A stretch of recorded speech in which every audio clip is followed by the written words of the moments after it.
Hello friends, welcome back to my channel English Stories with Neha.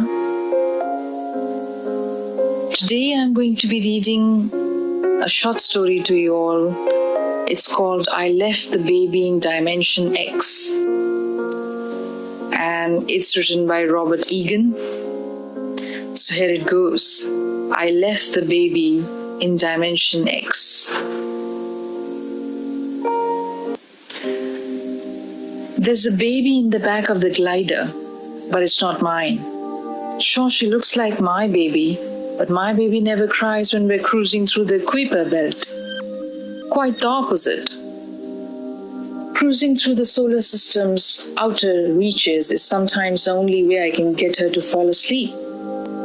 But this baby is wailing like an electric guitar, and if there's any doubt, then there's the smell or the lack of it. My baby farts like a racehorse. No filtration system known to man can completely dilute it. Weaker noses would rush for the airlock, but I'm used to it after 6 months of sleepy time drives. Oh Zod, this baby hasn't let out a single toot since we left the other Pluto.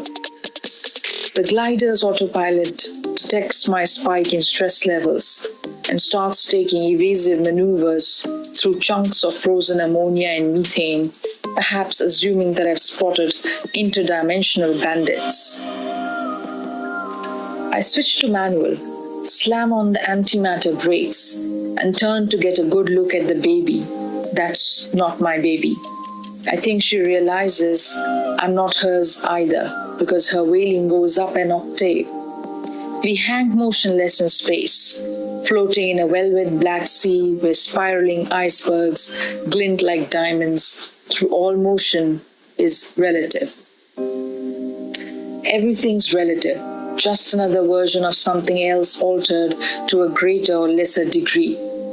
I trill and coo at the baby. Jasmine, if this baby who looks like mine also has the same name. Eventually quiets down a little. Well, at least we have that degree of similarity. She's secured in a zero-gravity bouncer. It looks like the one I got my own at first glance. But then I see the Omni 360 label. I could never afford one of those. Is this even my glider? No. This one has leather-trimmed seats. Mine has synthetic seat covers. How did I not notice? Where's my Jasmine? Trilling and cooing at not my Jasmine all the while, I try to keep above the rising tide of panic. The most important question is this: what would I do?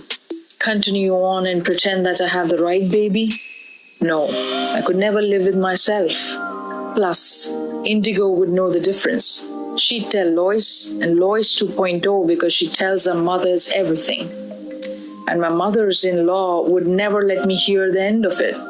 You left your baby in another dimension. I should have never stopped for that space burrito on the other Pluto. I don't do it too often, but I went to the Plutacos in our solar system every time I took Jasmine on a sleepy time drive. Then I'd pack on too many pounds and Indigo would find out that I'm cheating on her diet. That's what's great about the Plutacos on the other Pluto. Tastes the same, but I'll never gain weight. It's all about those tiny differences in atomic properties that really adds up when something as complex as a Plutaco's burrito means an incompatible digestive system from another dimension. Their space burritos go right through me.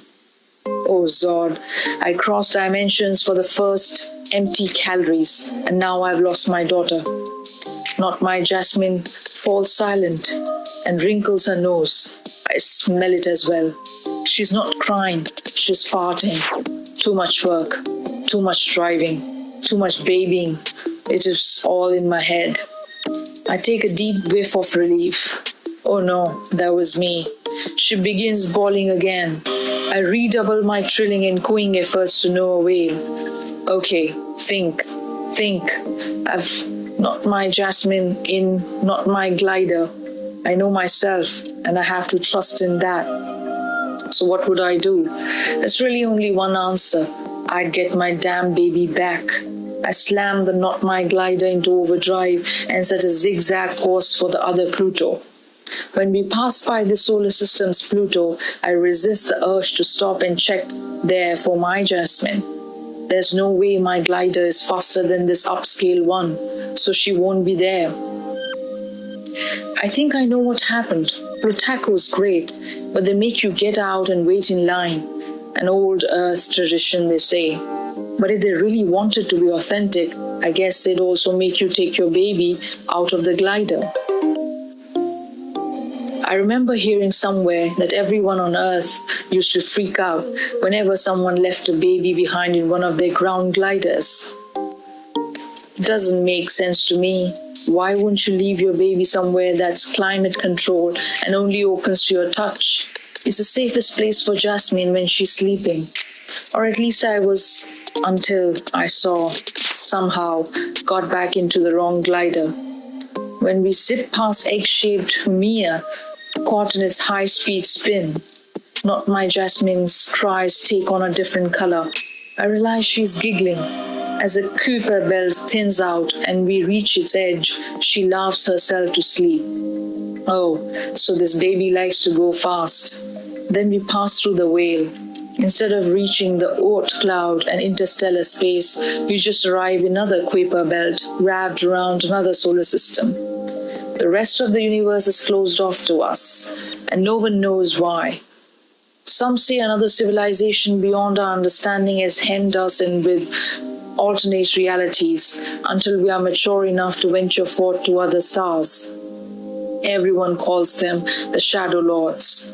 I wonder if the Shadow Lords are watching my antics now and setting back the clocks for humanity's release. Not My Jasmine and I don't make it all the way to the other Pluto because another glider is hurtling towards us. The other glider slows, and I do the same. We dock alongside one another. When the airlocks open, I see man in his late 30s with a slight paunch. It's not me, and it looks like he wants to punch me. I would. Other Plutacos? He finally asks. Yeah, how'd she do? She cried until I went into overdrive. Yeah, she does that. Yours farted no matter what I did. Yeah, she does that. So, without another word, we shuffle past one another and into our respective gliders. As we undock our gliders, I lay my eyes on my sweet Jasmine, still sleeping soundly and tooting away. It doesn't matter what dimension we're in, because for the moment, this is where I belong.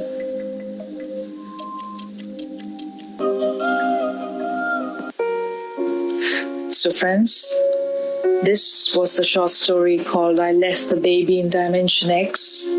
I hope you liked it. If you've got any story recommendations, please mention it in the comment section, and I would love to read it to you, just like I did right now. So, additionally, I would like you to please like my content, comment, share, and subscribe the channel. With the promise to meet you again next time on some other episode, some other time. This is me, Neha, signing off for now. Until then, take care.